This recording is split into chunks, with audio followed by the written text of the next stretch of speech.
মিথ্যা কথা বলবো না, আমাদের যে বুথ সমীক্ষা ছিল তাতে আমরা 20,000 টার্গেট দিয়েছিলাম। তো 100 গ্যারেন্টি 20,000-এর চেয়েও বেশি লোক হয়েছে।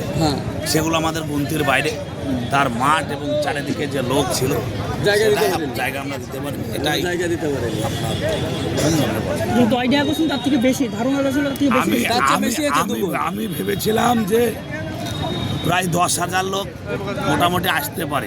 তার কারণ সকাল থেকে হরিয়ারপাড়াতে তৃণমূলের যে পাতাখোর কিছু নেতা, তারা চমকানো ধমকানো থেকে শুরু করে অঞ্চলে অঞ্চলে গাড়ি নিয়ে ঘুরে মেন মোড়ে বসেছিলেন।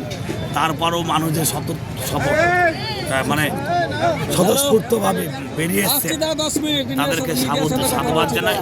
এবং সর্বোপরি হরিয়ারপাড়া ব্লকের আপামর জনগণ, হিন্দু মুসলমান জৈন খ্রিস্টান ইসাই বৌদ্ধ থেকে শুরু করে সকলকে আপাত মস্তকের নমস্কার প্রণাম সালাম জানিয়ে বলতে চাইছি যে তাদের এই ঋণ আমি কোনোদিন শোধ করতে পারবো না, তবে দেখব সেই পরিবারকে কতটা আমরা তাদের পাশে থাকতে পারি এবং নিঃস্বার্থভাবে।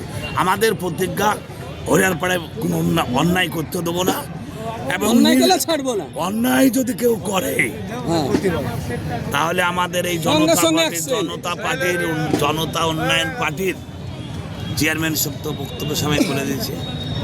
আমরা জনগণ তার বাড়িতে যাব, তাকে ঘেরাও করব, যতক্ষণ বিহিত না হবে আমরা শান্তির বার্তা নিয়ে যাব এবং তার বাড়ি ঘেরাও করব।